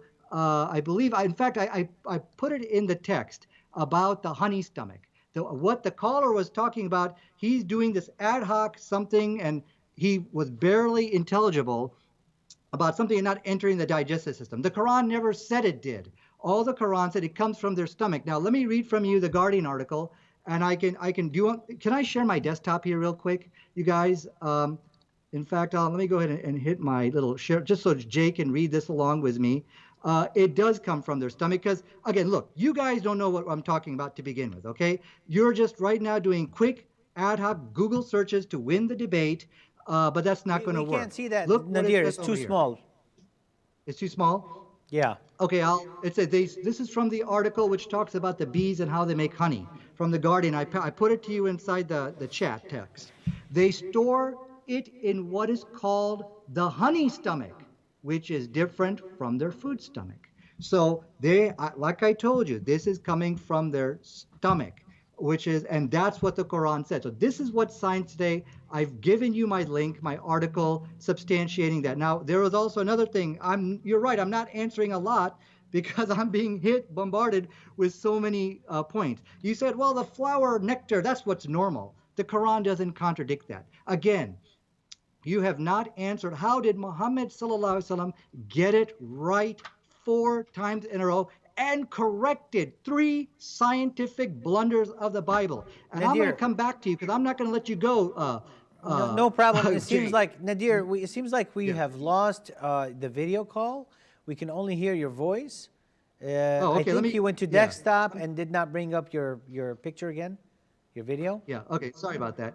Okay. Well, I tell you what. Can you see me now? Yes, and you have about 2 minutes. Okay. Okay. So let me see what else. You're right. There's so much here I'm missing, and I apologize. It's just that I've been bombarded from left and right. Okay. You keep saying. So now you went back and said that the mustard seed, you know, was Not all this again. metaphorical. This is what all false religions try to say to defend the scientific contradictions in their Bible. There's nothing metaphorical about this, okay? There's nothing metaphorical about saying that the mustard seed is the smallest seed which is planted in the ground. But as you can see, Jay Smith is just misleading himself and misleading others on the Bible blunders. But that's not the important here. The question is here, why is that not in the Quran? If Muhammad's copying from that book, believe me, he's going to copy those scientific errors. But I'm not going to let you go on this virgin blood on the bedsheet blunder. You said something, well, I don't do it. Well, whoever does it, that person should be condemned. They are ignorant people. Science today has debunked it. There is nothing on the bedsheet which can determine virginity. It's a myth. It's a folklore. Yet this is what the Bible says. Yet we find no scientific errors in the Quran. Now, Jay, very quickly, did I address all your points on the scientific errors referring to the B verse? Because if you cannot address that, it's over. That's 4 scientifically correct statements. Bees do eat fruit. The honey comes from their stomach. It's the female bee which goes out. And honey, there's a great healing in it. You cannot make 4 scientifically correct statements in the desert, which people even today don't even know. People like the callers, they're like, huh, what? Honey comes from the stomach? Bees eat fruit? Even today, we don't know this stuff. Yet this was mentioned in the Quran 1,400 years ago. So you have to answer that, and you have to answer this blood on the bedsheet blunder in your Bible. Please don't go back to the 2008 debate. We can talk about that later, but address what's being presented Nadir, to your you time is up, today. brother. All right, thank you for that. Nadir, your time is up. Brother Jay, go ahead and in 4 minutes, I guess cram in there as much as you can because we can't really address all these topics. Go ahead, Eddie, may I Dr. ask Jay. a question first about timing? Before you start the time, Yes, go ahead. how much time do we have left in this talk? We have about 7 minutes left, but obviously it will be extended. Is let's this go my ahead and- last? Is this my last talk? Is this the last thing I'm No, saying? this is not your last chance. We will let you know when the last talk is. Okay, let's go through. It's obvious that he does not want to accept that when in the Quran, it's very clear that when it says to eat fruit, that that's not what that's not what bees do. They mainly get nectar from flower. He doesn't want to accept that. That's fine. Those who are watching can see that he's made a mistake, that the Quran has made a mistake on that. It's obvious that he does not understand what the caller was saying. He claims that the guy was garbled. We could all understand. It was very clear. He was saying that the nectar that the bees take from the flower does not go into their stomach. It stays above the stomach. It's put into the honeycomb. It's in the honeycomb where the honey is made. There is no honey in the stomach of any bee. Whether or not it's called a honey stomach is superfluous. That's another mistake that the Quran has made. So those are 2 mistakes already in that same reference. He has still not answered about the dark ocean. He still has not answered about the lowest land being Jerusalem. He has still not answered about the water barriers to you. But I want to say he made this claim that there is no error whatsoever. So I want to now go to Surah 21, Ayah 33, that science now proves that the sun and the moon have orbits. And he made this many years ago, Nadir, so I'm going to bring it back to it because this is a real glaring error in the Quran. The sun and the moon have orbits. Nadir will want to say that these are separate orbits, that we have now found that the sun has orbits, that the sun does have an orbit within the Milky Way system. But that nobody could have known about. That's not what the Quran is saying here. Go to chapter 36:40. The sun and the moon orbiting the earth, one following the other. That debunks Surah 21, Ayah 33. Then go to Surah 91, Ayah 1 and 2. The moon follows the sun. It's right there. If you can see those, if you look at both chapter 21, 33 and 36:40 and 91, verse 1 and 2, you can see the Quran is very clear that the sun is following the moon in an orbit around the earth. This is completely been debunked today by modern science. So there is a glaring error. If you even look at what al-Bukhari, look at al-Bukhari, volume 4, book 54, number 421. Muhammad says that as the sunset is receding, this is what Muhammad says, and he is the one that which the Quran is revealed. The sun prostrates itself underneath the throne during the sun setting, and takes permission to rise again, but it will be ordered to return when it has come, and so it will rise in the west. So even Muhammad, your prophet, is referring and suggesting that the sun sets in the east, it stays down there, it has to have permission to come up in the west every day, which is supported by Surah 21, Ayah 33, Surah 36, Ayah 40, Surah 91, Ayah 1 and 2. We have given you a glaring problem with your Quran right there. We've also given you 2 glaring problems with the bees. We've also given you a huge problem with looking at the transgression of the weights. The fact that none of this is not a Quran. That's not a problem. Let me correct myself. That's not really a error. What that is nothing more than observation. Nadir would like to say this is a miracle. He still has an unanswered beyond Iram's problem in chapter 89, verse 7. He wants to walk away from this. He hasn't answered on what the caller talked about concerning the burning of the manuscripts. If you are talking about a Quran that I would say that this Quran, any scientific, if let's say we did find some scientific proof, so there are probably some scientific statements that are correct. I would suggest that most of them have been borrowed from other sources. We've already given you the source for the dark ocean, that it's dark at the bottom of the sea, from Rabbi Meir and Rabbi Tarfa. I would suggest that even the story of Dual Karnain is also borrowed, but also the story of Solomon and Sheba and the Hoopoe bird that's in chapter 21. Chapter 27 of the Quran, verse 17 to 44. That is found in the second Targum of Esther from the 2nd century. If you take a look at the Quran, you will find that many of these stories have been borrowed. They've been borrowed from many different sources. The problem of the embryological cycle, the 4 stages of the embryological cycle, that is taken from Galen, who was a 2nd century Jewish embryologist, was living in Pergamon. So you can see almost all of these stories that Nadir and many of the Muslims would like to claim as miracles are not really miracles. They're nothing more than borrowings from other sources. So what and where is and why is he so desperate to find a miracle in the Quran? I can suggest because that's all that the Muslims have. This is not much of a great book. And since they have nothing else to fall back on, they have to go to miracles. We've pretty well showed tonight. Your time is up. Thank you, brother. I appreciate it. All right. We want to remind our callers that our show ends at 10:30, but we decided to extend it till 10:45. Still go ahead and call us. The phone number is 248-416-1300. I want to address something that Nadir has said as far as the English speaking, and he's trying to correct me. Brother, I don't know how to say this nicely. I can put 10 of you in my pocket when it comes to Arabic speaking here. And I'm talking because this is my native language. This is where I grew up, born and raised in Baghdad, Iraq. When I say barzakh in the separating of the 2 seas as it is in English, this is a land barrier. Or when you quoted chapter 67 for me about these were not stars, were lamps. Let me read to you in Arabic so that you could see it. وَلَقَدْ زَيَّنَا, that means we have furnished, السَّمَاءِ الدُّنْيا, the skies, the heavens, بِمَصَابِحَ, that means with lamps. Are you trying to tell me that these are literal lamps that are sitting in the heavens? No, obviously these are stars. Obviously these are stars that give out light. Okay? بِمَصَابِحَ وَجَعَلْنَهَا رُجُومًا. Rujuman means we have made them into missiles. Rujuman, we have made them into missiles. This is God talking. All right, we have made them into missiles. لِلْشَيَاطِينَ. To who? To Satans, to demons, to the shayateen. وَأَعْتَدْنَا لَهُمْ عَذَابًا السَّعِيرَ. Okay, so these are not literal lamps. They're shooting stars. And God has made them into missiles that shoot at Satan's. And then you're telling me that I have made a mistake about this verse in the Arabic.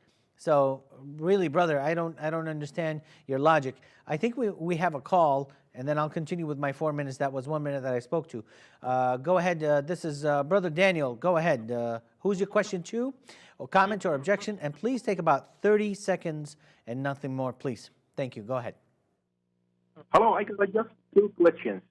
Question I number can barely one. hear you. Can you please speak louder? Hello, you hear me? Hello? Yes, I can hear you. Go ahead.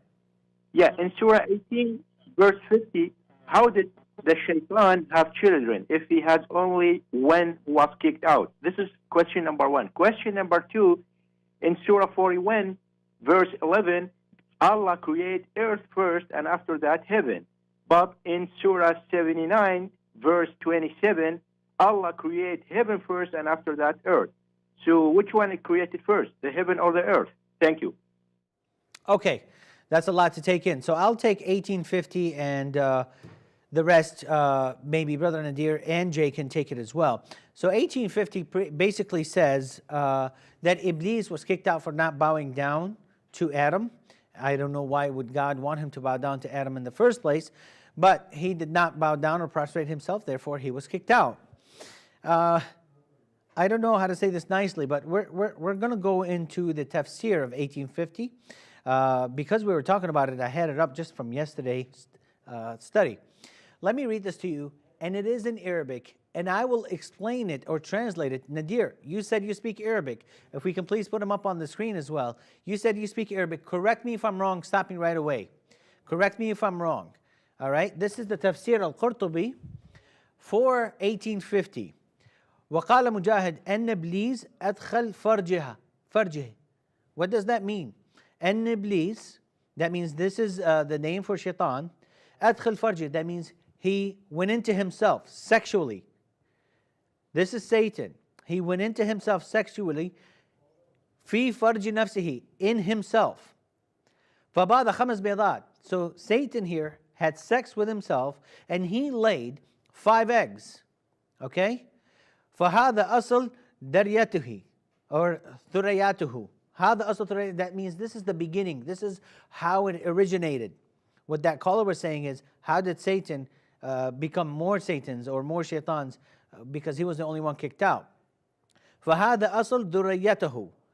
وقيل إن الله تعالى خلق له, that means, and say, this God Almighty, He made for Himself في خد اليمنى ذكرى. في خد اليمنى ذكران. Dhukran is a male part. So God here made for himself, for Satan, on the right thigh, a male part. This is a penis.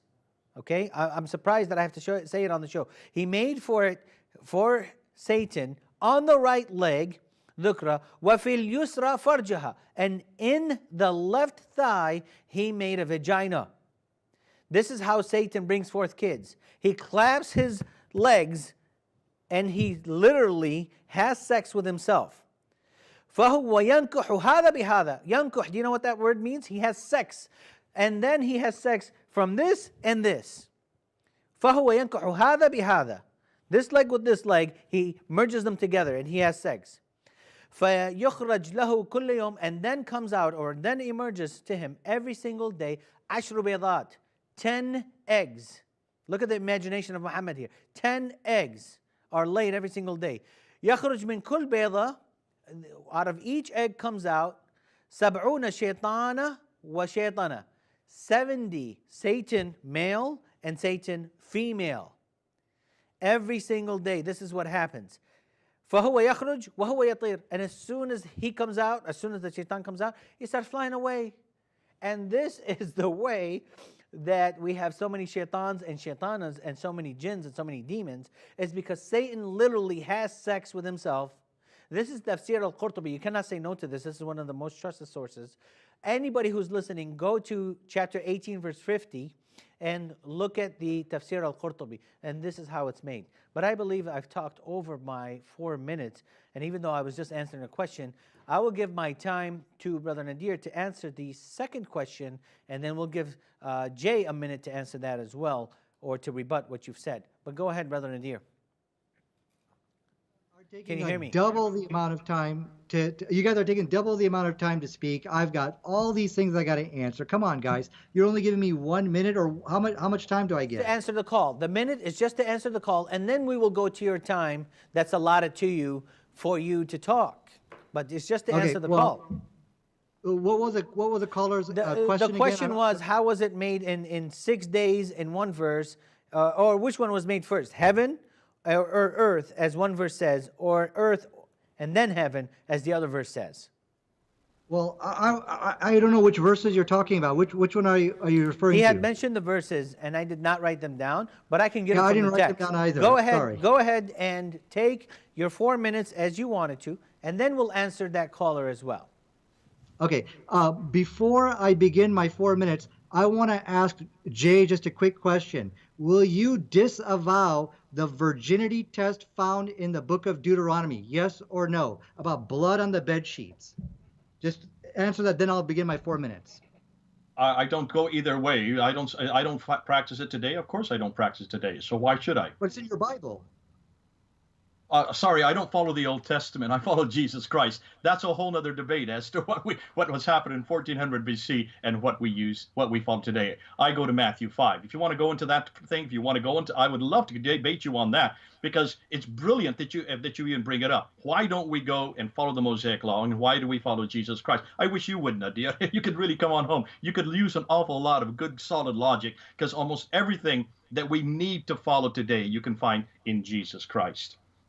Okay, so let me begin. So Jay Smith, let me translate what he's saying in English. He acknowledges this to be a scientific error inside his Mosaic Law. I don't follow that law. I follow Jesus. Come on, man. You are kind of dancing around the issue, but for the record, let it be known, he's accepting this as a scientific error. Good, there's one. Now, the second scientific error. You said this was Please don't misquote me, Nadir. I did not accept it as a scientific error. This has nothing to do with science. This is a custom that existed in 1400 BC. It is not something that we do today.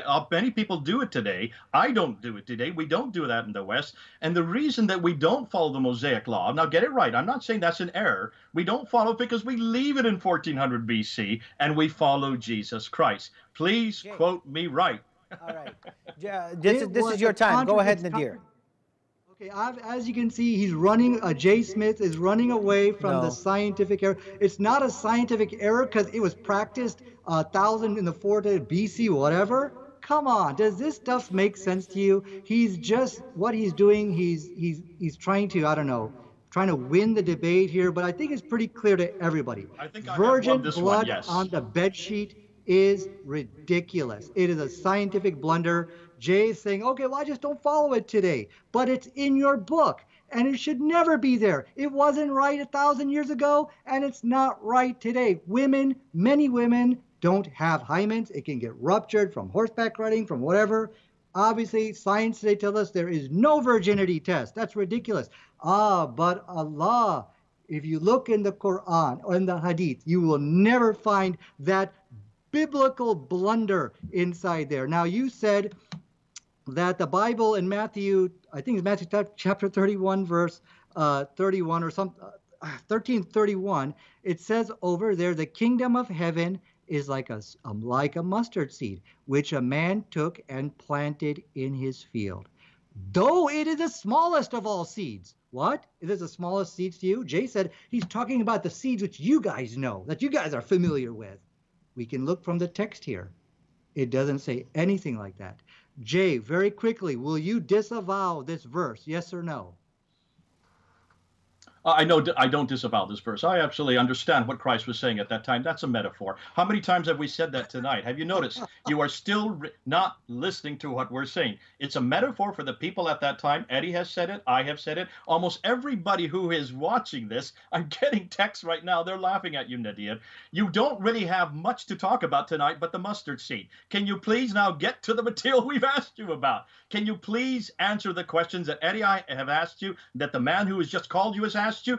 Can you please talk about the sun and the moon following each other? Please get to this material. You're running out of time.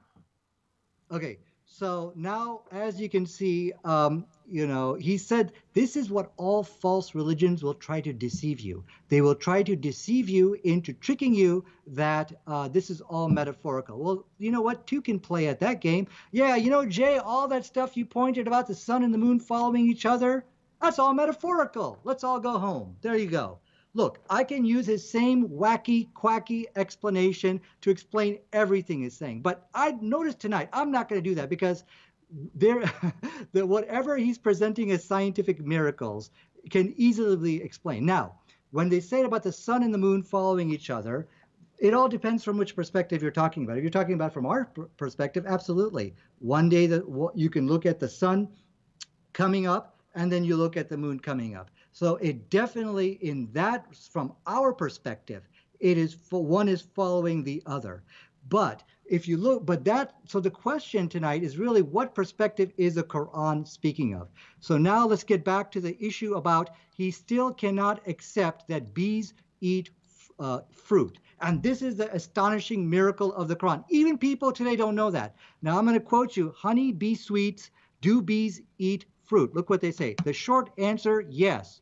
Honey, bees, especially in the nectar dearth, find ripe fruit very much to their liking. End of quote. I can send you that. I also quoted him the citation that from the fruits, that the honey comes from the honey stomach. That I quoted you, The Guardian. I have my links. I can show it to you. Just read it right now.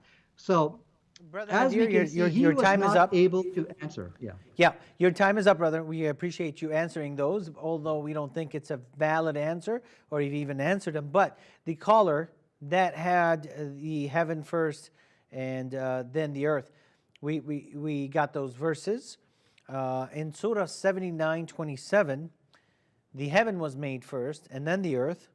In Surah 41:11, the earth was made first and then the heaven. Which one is it? Because both cannot be synonymous. They cannot be working together with one flow. And please take 1 minute to answer that. And then we'll go to Brother Jay for his final statement, my final statement, or we'll go back to you for your final statement, and then I'll make the final statement as well. So take 1 minute to answer that, please, for the sake of time. Okay, it was Surah 41:11, and what was the other one? 79:27. 79, okay, 27. Okay, so I got 1 minute. So let me very quickly say, the Surah 41:11 says, then he directed himself to the heaven while it was smoke and said to it and to the earth. So right here we see it's not talking about which one was created first. So the whole argument falls to pieces right here. Surah 79 verse 27 says, and which of you is more difficult creation? Is heaven? Are you more difficult creation or is a heaven? Allah constructed.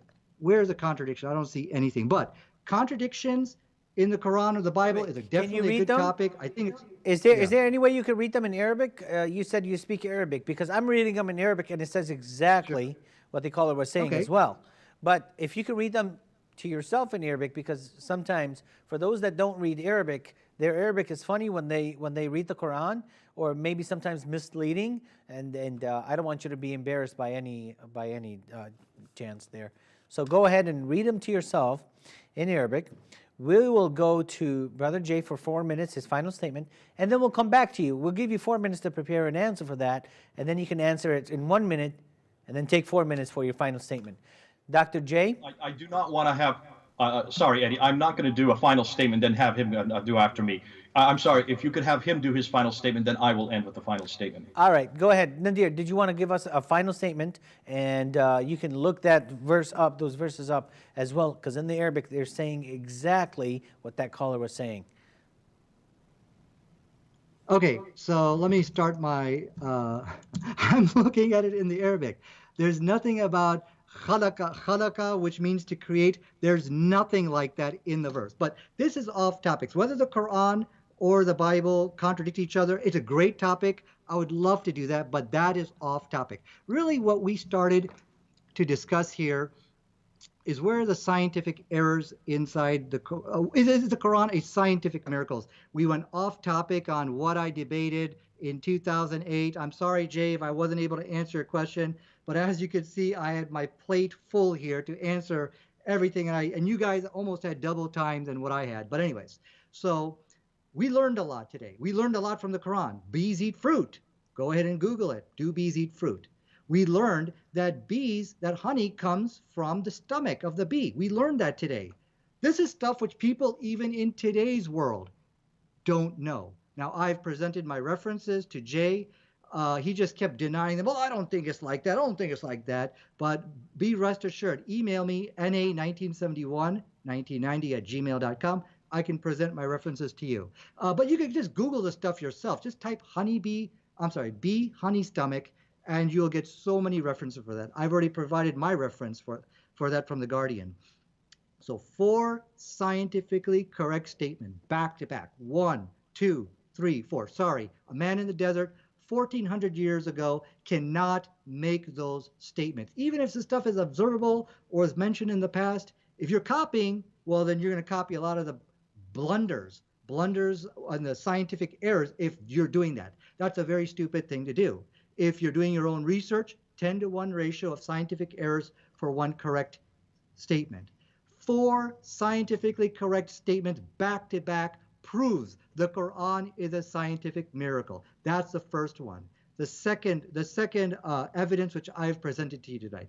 Astonishingly, the Quran corrects 3 scientific blunders of the Bible, embarrassments. The Bible says that the mustard seed is the smallest seed planted in the ground. It didn't say the seed which you know of, as Jay Smith and I believe Eddie mentioned. That's not what the Bible says. If the Bible said that, then my point is mute, of course. But I can be rest assured it does not say that. And you can learn more about it by just Googling mustard smallest seed Bible. Just put that in Google and you can read articles on it. Thank you, Nadir. We appreciate you being here once again, and we look forward to seeing you on some future shows as well. Brother Nadir, you said that it's an embarrassing fact. I'm not embarrassed as a Christian. Dr. J, are you embarrassed today? Because I'm not. These are not very well-known facts, and I wish that the Muslims would do the same thing that we're doing. We're quoting their own sources, their own tafsirs to explain their own passages, yet he's going to go to Google and he's going to look up his own understanding or an Islamic understanding of biblical scriptures. But Dr. J, give us your final 4 minutes, and then I will take 2 minutes and we'll go from there. Yeah, I think it's been fascinating tonight. Nadir has claimed that he will probably claim tomorrow that he has won this discussion because he has proved 4 scientific facts.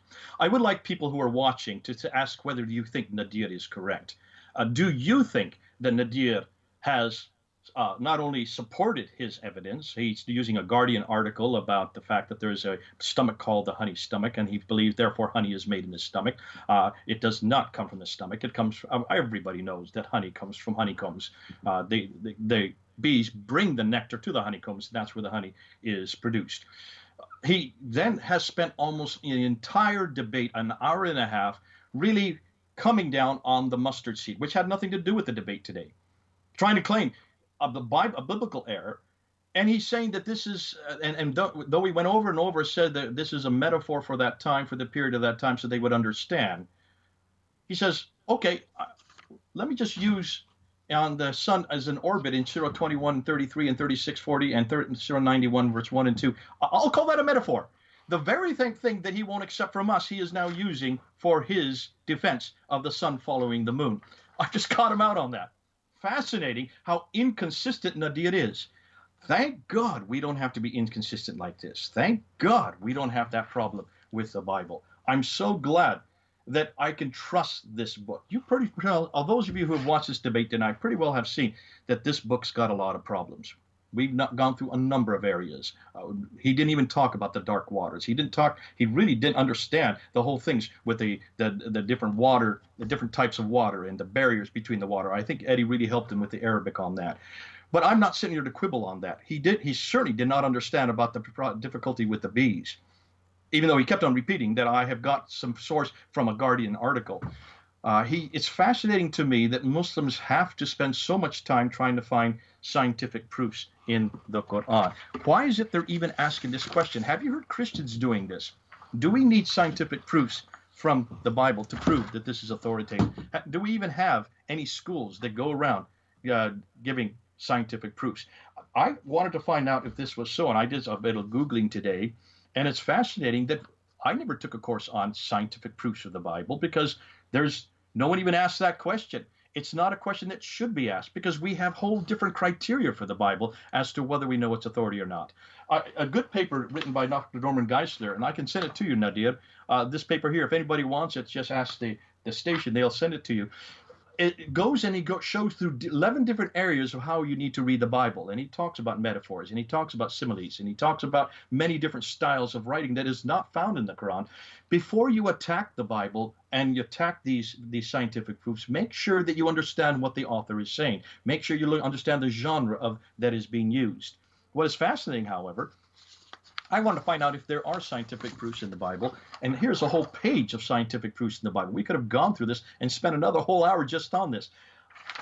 It's got hydrological proofs, it's got geological proofs, astronomical proofs, meteorological proofs, biological proofs, over 50 different proofs showing that these are scientific proofs that would not have been known at the time that the books that we're writing were written. And yet that's what Nadir has been trying to say all night tonight.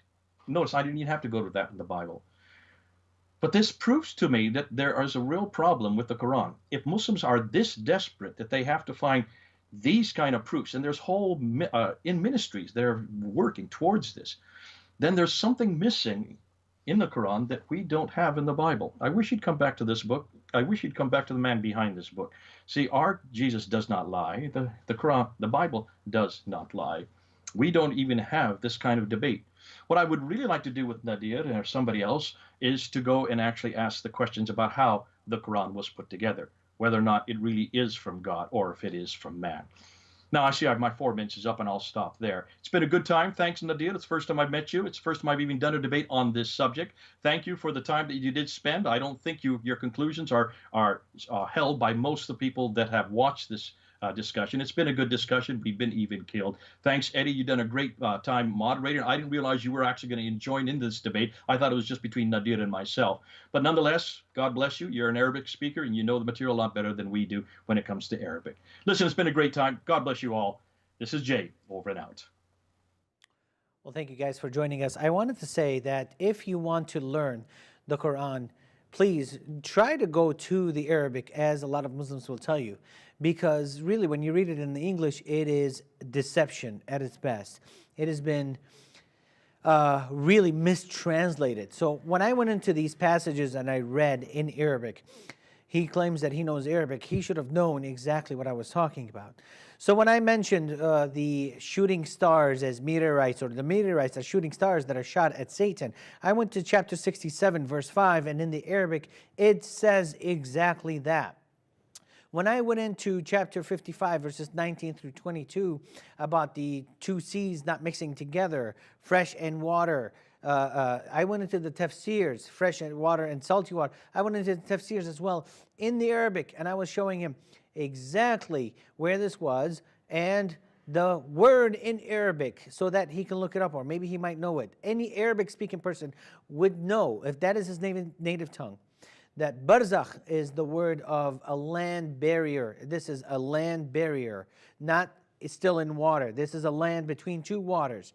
If we were to go to the understanding of how Satan and the shaitans, the demons right after him, were being brought forth to this life, it's literally Satan having sex with himself because he has a penis on the right thigh and a vagina in the left thigh, and he brings forth kids. He lays eggs every single day, 10 eggs a day, and out of each egg, 70 shaitans females and shaitanas females and shaitans males will come out. I mean, this is kind of the ridiculousness that we have to deal with. So we'll mention this to the Muslims. They ask us questions about the Bible. We'll mention what we believe. will actually interpret it for them, because we're the Christians here. And yet they don't buy it. They want to believe in their own way. So he got stuck with the Palestinian seed, the mustard seed, but he couldn't show anything else. But we're trying to tell him, please don't go to that. Now we also tell him, get off of this topic and try to answer the questions, and we get no answer from that. And then in his own head, he says that we have submitted to him and his ideas. Really, we have not, and we've been saying this to you over and over again. I'm going to the Arabic over and over again. That's how I'm proving to you that I know exactly what this is saying. Yet you're going to the English, and the English is demolished. The English is taken away. What I have to say is this. When you read the Bible, there's a 99.6% accuracy in what it has to say. 99.6% accuracy in what it has to say. The rest of the errors that I'm talking about are not critical errors. There's commas or misplaced letters here and there. They're not really so big. So why don't you go ahead and give the Bible a try and see if there are scientific proofs in the Bible, and see if it is, like Brother Jay had said, something that we actually have to defend. We don't actually have to defend it. We don't have schools of thoughts on this. We don't even have schools talking about scientific proofs of the Quran or of the Bible. But the Quran does, and we have to go to school to learn all these things. So, bottom line, I'd like to thank Brother Nadir for coming on the show, Dr. J for coming on the show as well. We look forward to hearing from you guys on some future episodes. This has been an episode of The Truth and Lies on the Trinity Channel. We thank you all for watching. God bless and have a good night.